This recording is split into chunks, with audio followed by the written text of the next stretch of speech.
Salve pessoal, beleza? Eu sou Maurício Santos. E eu sou o Willen, ou o tio Will, conhecido nos grupos, né, de WhatsApp.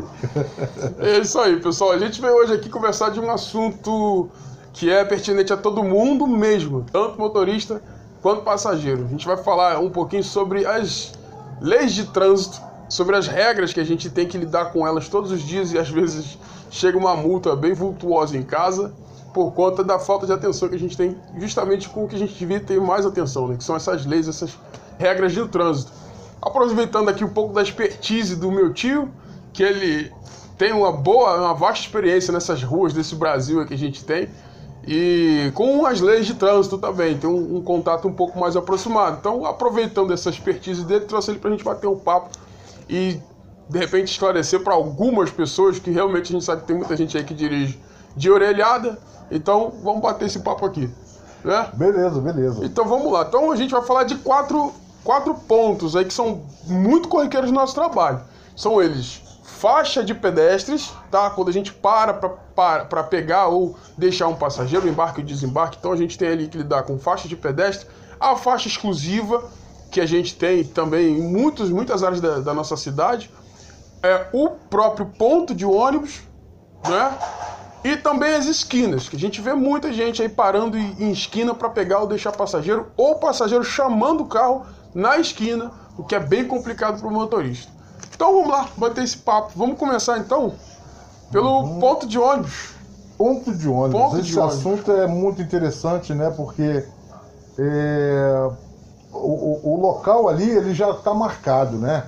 Ele já está bem específico. Tem a placa lá de proibido parar e estacionar, mas muitas pessoas não observam, né? Parece que ela está lá invisível, né?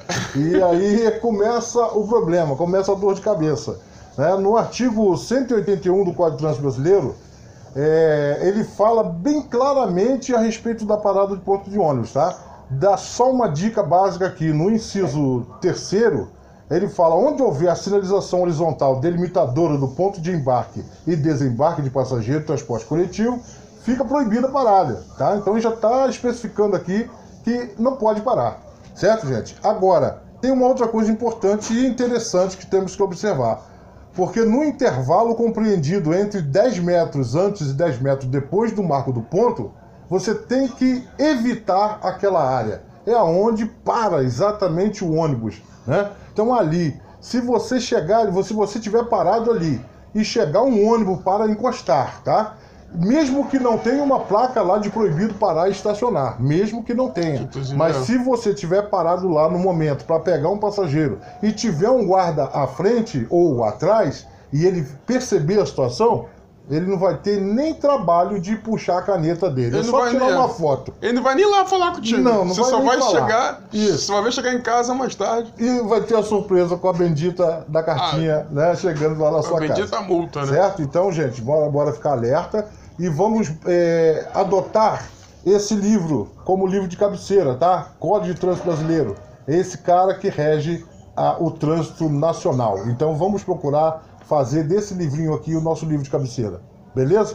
Você então, sabe que esse ponto aí, esse ponto de ônibus, é interessante porque muito passageiro chama o Uber depois de ter esperado, cansou de esperar o ônibus dele chegar. Sim. Ele tá no ponto, ele queria pegar um ônibus, mas de repente ele resolveu chamar o aplicativo e ele não sai do ponto. Não sai do ponto. Né? Isso, não sai do ponto. E aí é que tá o ponto. Aí que tá o ponto da questão. Aí é que tá o ponto, porque isso pode complicar, isso, né? como você se comportar numa situação dessa? Eu, particularmente, já chamei o passageiro, já parei antes do ponto. Mandou uma mensagem prévia, mandei mensagem e pisquei farol, entendeu? E chamei com a mão para ele vir. Ele tem perna. Então ele pode andar um pouquinho, né? Acho que não vai cair as pernas dele se ele puder dar alguns passos, né? Até onde eu tô. Porque no fim de tudo, quem vai ser o penalizado serei eu. Isso que é importante, porque vai ter passageiro que vai achar. Vai te acompanhar no raciocínio e outros que não. Ou seja, uns que vão reclamar e outros que não. Pô, eu tô aqui, você tem que parar onde eu tô e tal. Então, mas após fazer isso, depois que ele entrou no veículo, eu expliquei pra ele por quê. Sim, mas aí, tipo assim, se você resolver acatar a reclamação dele, não, você tem que parar onde eu chamei, não sei o que, o motorista vai, você tá arriscando, né? Tá arriscando. Mas assim, de qualquer forma, Isso. se acontecer uma penalidade depois, quem vai pagar não é ele, É ele, o é motorista. você. Isso. Então você tem que pensar duas vezes. Duas vezes, porque o máximo que pode acontecer, você vai ficar entre a cruz e a espada. Ou você para no local proibido e pega ele, mesmo correndo o risco, né, de levar uma multa, ou você pega ele, você faz ele andar, ele entra no carro e depois a gente avalia mal.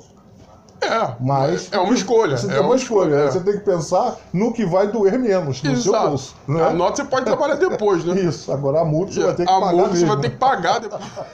Pois é. Agora. Enfim. A gente vê também os camaradas, principalmente em aeroportos, né? Que tem a faixa de pedestre, mas não tem o sinal. Geralmente a faixa acompanha o semáforo. Isso. Nos aeroportos você tem a faixa lá, não tem semáforo, mas a faixa existe lá. A faixa existe. Mas a gente vê os camaradas parando, às vezes, em cima da faixa pra embarcar ou desembarcar. Até porque no aeroporto tem uma bagunça do caramba. Uma né? bagunça, justamente. Mas... Então, ali na faixa pedestre, nós temos que redobrar a nossa atenção, principalmente porque tem, inclusive, aliás, estando com a porta